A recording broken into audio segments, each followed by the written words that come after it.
नमस्कार। मैं आज बीएससी पार्ट फर्स्ट में ऑर्गेनिक केमिस्ट्री में पहला टॉपिक ले रहा हूँ। वो है अभिक्रिया के प्रकार या टाइप ऑफ रिएक्शन। यहाँ हम चार तरीके से रिएक्शन को क्लासिफाइड कर सकते हैं: योगात्मक अभिक्रिया या एडिशन रिएक्शन, विलोपन अभिक्रिया या एलिमिनेशन रिएक्शन, प्रतिस्थापन अभिक्रिया या जिसको कहेंगे सब्स्टिट्यूशन रिएक्शन, और पुनर्विन्यास या रीअरेंजमेंट रिएक्शन। अब इन चार प्रकार को भी हम फर्दर क्लासिफाई कर सकते हैं। यहाँ मैंने योगात्मक में लिखा E plus N U minus and R dot, यानी ई प्लस का मतलब इलेक्ट्रॉन स्नेही योगात्मक, एन यू माइनस का मतलब नाभिक स्नेही या न्यूक्लियोफिलिक एडिशन, आर रेडिकल का मतलब मुक्त मूलक योगात्मक या फ्री रेडिकल एडिशन। ऐसे ही विलोपन को यानी एलिमिनेशन को हमने कहा अल्फा विलोपन या अल्फा एलिमिनेशन, बीटा विलोपन या बीटा एलिमिनेशन, गामा विलोपन या गामा एलिमिनेशन, जिसको हम 1-1 एलिमिनेशन अल्फा विलोपन को कहते हैं, 1-2 बीटा विलोपन को कहते हैं और 1-3 गामा विलोपन को कहते हैं। बीटा विलोपन को फिर क्लासिफाई कर सकते हैं। तीन तरह की मैकेनिज्म होती है इसकी: E1 mechanism, E2 mechanism and E1CB mechanism. प्रतिस्थापन अभिक्रिया या सब्स्टिट्यूशन रिएक्शन को भी हम उसी तरह से क्लासिफाई कर सकते हैं: इलेक्ट्रोफिलिक सब्स्टिट्यूशन रिएक्शन, न्यूक्लियोफिलिक या नाभिक स्नेही प्रतिस्थापन अभिक्रिया, फ्री रेडिकल या मुक्त मूलक प्रतिस्थापन अभिक्रिया। न्यूक्लियोफिलिक सब्स्टिट्यूशन को हमने फिर क्लासिफाइड करा है SN1, SN2 और SNI मैकेनिज्म के अंदर। पुनर्विन्यास का कोई टाइप नहीं है। पुनर्विन्यास वास्तव में इन्हीं अभिक्रियाओं में होती है जो हम आगे चैप्टर में भी पढ़ेंगे, और इसका एक एग्जाम्पल भी यहाँ देंगे। इन्हीं अभिक्रियाओं में जो पुनर्विन्यास की संभावना होती है उसी को दर्शाया जाता है। अब सबसे पहले योगात्मक, जैसे नाम से ही पता लग रहा है, यानी किसी स्पीसीज का जुड़ना। अब योगात्मक में हमने कहा इलेक्ट्रोफिलिक योगात्मक यानी इलेक्ट्रॉन स्नेही योगात्मक। इलेक्ट्रॉन स्नेही योगात्मक का मतलब क्या हो गया? वह रिएक्शन जो इलेक्ट्रोफाइल से या इलेक्ट्रॉन स्नेही से इनिशिएट होती है, यानी वह योगात्मक अभिक्रिया जिसमें पहले आकर इलेक्ट्रोफाइल जुड़ता है। इलेक्ट्रोफाइल से इनिशिएट या इलेक्ट्रोफाइल से जो प्रेरित होती है। न्यूक्लियोफाइल तो आएगा ही उसमें, लेकिन पहले इलेक्ट्रोफाइल आएगा। तो ये जनरली हम एल्कीन में लेते हैं, एल्काइन में लेते हैं, इस तरह की रिएक्शन, यानी अडाइंस के अंदर भी लेते हैं। जैसे एल्कीन में हमने कहा इलेक्ट्रोफाइल, ये रहा इलेक्ट्रोफाइल। इलेक्ट्रोफाइल जुड़ा पहले, अब उसके बाद इसके ऊपर आया न्यूक्लियोफाइल। ये न्यूक्लियोफाइल ने इसके ऊपर अटैक करा, तो स्टार्ट चूंकि ये इलेक्ट्रोफाइल से हुई, अतः ये कौन सी हो गई? बाद में चाहे न्यूक्लियोफाइल जुड़ा, लेकिन ये चूंकि स्टार्टिंग में ई प्लस जुड़ा, इसलिए इसको बोलेंगे ई प्लस योगात्मक अभिक्रिया। इसका एग्जाम्पल लिया हमने इसका एल्कीन का HBr के साथ एडिशन। तो हमने जैसे यहाँ HBr के साथ एडिशन लिया, हालांकि मैंने इसको दो पार्ट में करा, हमें यूं नहीं लिखना चाहिए, हमें ये कहना चाहिए कि ये केवल दर्शाने के लिए लिखा है हमने। सबसे पहले इस पर कौन आया? H प्लस आया। H प्लस आया तो यानी कि हम यूं लिख सकते हैं इसको, अगर हम यूं देखें तो हम यूं लिख सकते हैं कि सबसे पहले इसके ऊपर H प्लस आया और फिर H प्लस क्योंकि इलेक्ट्रोफाइल हो गया, फिर उसके बाद इसके ऊपर Br माइनस आया। अब H प्लस कहाँ आ गया? किसी भी एक कार्बन पर। अभी चूंकि दोनों कार्बन समान है, अगर डिफरेंट होते तो वो उसी हिसाब से ही जुड़ता है, तो जो हम एल्कीन के चैप्टर में देखेंगे। फिर Br माइनस आया। इसी तरह से न्यूक्लियोफिलिक या नाभिक स्नेही योगात्मक। अब जो रिएक्शन न्यूक्लियोफाइल से या नाभिक स्नेही से प्रेरित होती है, यानी एडिशन रिएक्शन जो नाभिक स्नेही से प्रेरित होती है, तो यहाँ सबसे पहले न्यूक्लियोफाइल आया। अब न्यूक्लियोफाइल, अब ये जनरली रिएक्शन होती है कार्बोनिल कंपाउंड के अंदर। Nucleophilic addition reaction generally carbonyl compound दर्शाते हैं। तो न्यूक्लियोफाइल आया इस कार्बन पर, क्यों? क्योंकि यहाँ ये कार्बोनिल जो ग्रुप है वो पोलर करेक्टर का है, तो इसमें यहाँ पर पार्शियल नेगेटिव करेक्टर है, यहाँ पार्शियल पॉजिटिव करेक्टर है। क्यों है यहाँ पर? क्योंकि ऑक्सीजन की इलेक्ट्रोनेगेटिविटी कार्बन से ज्यादा है। तो न्यूक्लियोफाइल किस पर अटैक करेगा? कार्बन पर अटैक करेगा। अब कार्बन पर अटैक करता है तो ये इलेक्ट्रॉन पेयर किसकी तरफ मूव कर गए? ऑक्सीजन की तरफ। तो यहाँ हमने ऑक्सीजन पर, अब ऑक्सीजन पर नेगेटिव चार्ज आ गया तो ये इलेक्ट्रोफाइल इसके आकर जुड़ जाएगा, इलेक्ट्रोफाइल इसके साथ ऐड हो गया। यहाँ हमने एग्जाम्पल लिया, हमने इसका HCN के साथ एडिशन, तो सेम यही HCN के साथ। तो सबसे पहले इसमें CN माइनस यानी न्यूक्लियोफाइल आया, तो इसको भी अगर देखा जाए तो हमें इस प्रकार से लिखनी चाहिए। तो हमने केवल बताया है कि HCN कार्बोनिल के साथ जुड़ता है, तो ये साइनोहाइड्रिन इस प्रकार से बनता है। अब चूंकि यहाँ CN माइनस है, सबसे पहले न्यूक्लियोफाइल, वो किस पर अटैक करेगा? कार्बोनिल कार्बन पर, एरा कार्बन पर, और फिर इलेक्ट्रोफाइल यानी H प्लस ये अटैक करेगा ऑक्सीजन पर, तो यह मेरा बना साइनोहाइड्रिन। तो ये हो गया न्यूक्लियोफिलिक सब्स्टिट्यूशन रिएक्शन।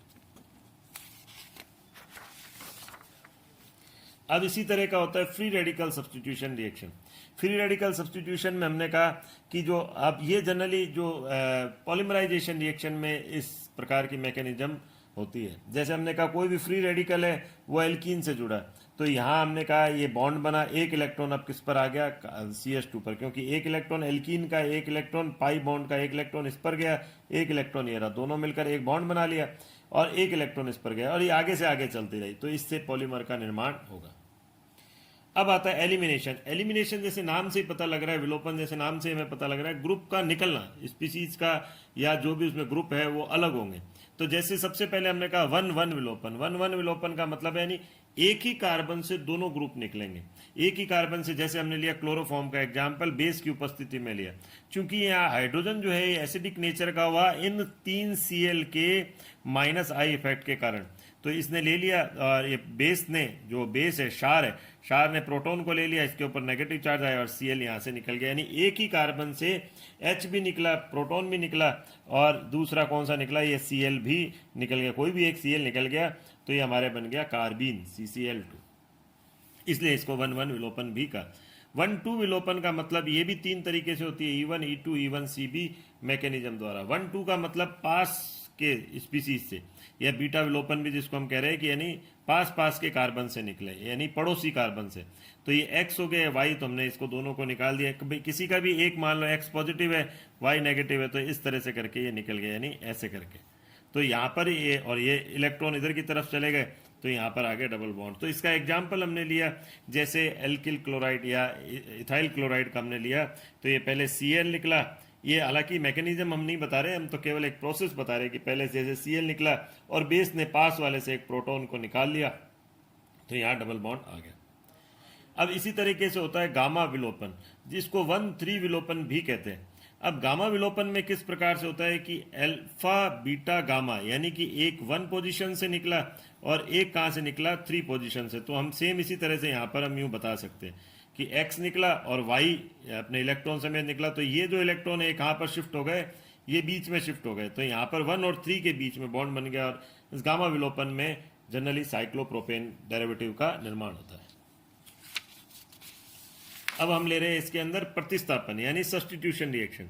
सब्स्टिट्यूशन का मतलब नाम से ही पता लग रहा है कि यानी एक ग्रुप दूसरे को सब्स्टिट्यूट कर दे।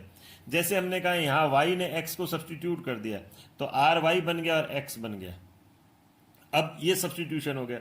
तो अब हम इसमें कहते हैं, इसमें भी वो है, अगर ये सब्स्टिट्यूशन इलेक्ट्रोफाइल द्वारा हो रहा है तो इसको बोलेंगे इलेक्ट्रोफिलिक सब्स्टिट्यूशन, अगर ये सब्स्टिट्यूशन न्यूक्लियोफाइल द्वारा हो रहा है तो न्यूक्लियोफिलिक सब्स्टिट्यूशन या नाभिक स्नायु प्रतिस्थापन, अगर ये फ्री रेडिकल द्वारा हो रहा है तो ये मुक्त मूलक प्रतिस्थापन। तो यहाँ Y के द्वारा हुआ सब्स्टिट्यूशन तो RY बना, X अलग हो गया, और ये इलेक्ट्रोफाइल इस पर आया और H+ को इसने अलग कर दिया। जैसे हमने कहा, ये एक एग्जाम्पल हमने बेंजीन पर लिया, इलेक्ट्रोफिलिक सब्स्टिट्यूशन। तो इलेक्ट्रोफिलिक सब्स्टिट्यूशन में हमने कहा E+ आया और H+ को अलग कर दिया। तो इसका एक एग्जाम्पल लिया हमने Friedel craft reaction. Friedel craft reaction इस प्रकार से होती है, CH3Cl + AlCl3, तो ये हम लुईस एसिड लेते हैं, तो हमने कहा CH3+ यानी हमारा क्या बन गया, इलेक्ट्रोफाइल, और क्या बन गया, AlCl4- बन गया। अब ये E+ यानी CH3+ इस पर आएगा और CH3+ इस पर जब आएगा तो वो किसको निकाल देगा, H+ को निकाल देगा, और ये जो H+ जो निकला यानी H+ जो निकला वो AlCl4- के साथ क्या बना देगा, HCl बना देगा। तो अगर हम बैलेंस रिएक्शन में लिखे तो हमें यहाँ क्या लिखना चाहिए, HCl, क्योंकि ये HCl, तो ये इस तरह से हमारे रिएक्शन होती है। अब न्यूक्लियोफिलिक सब्स्टिट्यूशन नाभिक स्नायु प्रतिस्थापन में न्यूक्लियोफाइल द्वारा ये निकले, तो जैसे हमने लिया RCl और K+Cn-, तो यानी Cn ने किसको सब्स्टिट्यूट कर दिया, Cl को, तो Cl इसके साथ आ गया पोटेशियम के साथ, और Cn किसके साथ चला गया, इसके साथ, यानी एल्किल ग्रुप के साथ। तो ये SN1 SN2 SNI मैकेनिज्म द्वारा होती है, जिसकी डिटेल हम आगे देखेंगे। अब आता है फ्री रेडिकल सब्स्टिट्यूशन। तो फ्री रेडिकल सब्स्टिट्यूशन में हमने कहा, जैसे मान लो इसको हम चैन रिएक्शन से समझ सकते हैं, फ्री रेडिकल द्वारा ही सब्स्टिट्यूशन होगा ये। तो जैसे हमने कहा, मान लो ब्रोमीन है, इसमें होमोलाइटिक क्लीवेज हुआ, यानी समांश विखंडन हुआ प्रकाश की उपस्थिति में, तो ये इस तरह से फ्री रेडिकल का निर्माण हुआ। इस फ्री रेडिकल ने एल्केन के साथ रिएक्शन करी तो एल्किल फ्री रेडिकल हुआ, और एल्किल फ्री रेडिकल ने ब्रोमीन के साथ रिएक्शन करी तो हमें मिल गया RBr। तो यानी यहाँ RH की एल्केन की हमने हेलोजन मुक्त मूलक के साथ रिएक्शन कराई तो RX बना और H डॉट अलग हो गया। तो ये भी एक तरह से इसी का एक फ्री रेडिकल सब्स्टिट्यूशन का एग्जाम्पल है, यानी हेलोजिनेशन ऑफ एल्केन।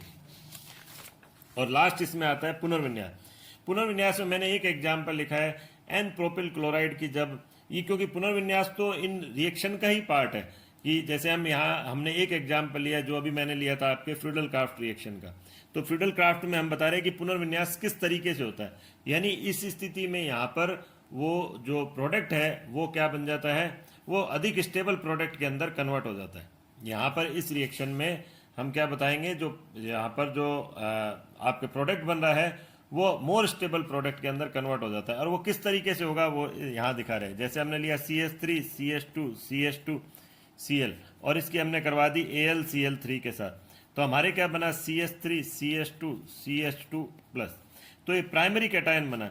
अब चूंकि प्राइमरी कैटायन की तुलना में हम जानते हैं सेकेंडरी कैटायन ज़्यादा स्टेबल होता है, तो ये पुनर्विन्यास हो गया इसका, यानी रीअरेंजमेंट हो गया किसमें, तो यहाँ ये बन गया CH3 CH प्लस और CH3, तो ये हमारे पास क्या बन गया, इलेक्ट्रोफाइल। अब ये इलेक्ट्रोफाइल बेंजीन के साथ रिएक्शन करेगा और इलेक्ट्रोफाइल यानी ये अब रिएक्शन करेगा इसके साथ, तो हमारे पास क्या बन गया, आइसोप्रोपिल बेंजीन। ये इस तरह से आइसोप्रोपिल बेंजीन बन गया। बनना क्या चाहिए था, प्रोपिल बेंजीन बनना चाहिए था ना, यानी नॉर्मल प्रोपिल जो है यहाँ से ग्रुप को जुड़ना चाहिए था, लेकिन जुड़ कहाँ से रहा है, सेकेंडरी कार्बन से। क्यों, क्योंकि सेकेंडरी जो होता है वो मोर स्टेबल कैटायन हुआ, किसकी तुलना में, कैटायन किसकी तुलना में, ये सेकेंडरी कैटायन, और किसकी तुलना में हुआ, ये प्राइमरी कैटायन की तुलना में मोर स्टेबल हुआ। तो यहाँ पर वही H प्लस निकल गया, ये H प्लस वापिस AlCl4 माइनस के साथ रिएक्शन करके, यहाँ चूंकि AlCl4 माइनस बना था तो AlCl4 के साथ रिएक्शन करके, ये मैं आपको भी बता ही चुका हूँ, फ्रीडल क्राफ्ट रिएक्शन में AlCl3 बना और HCl अलग हो गया। तो इस प्रकार और भी एग्जाम्पल रीअरेंजमेंट रिएक्शन के अंदर लिए जा सकते हैं। तो अभी हम यहाँ तक ही लेंगे, इसके बाद नेक्स्ट क्लास आगे देखेंगे। Thank you.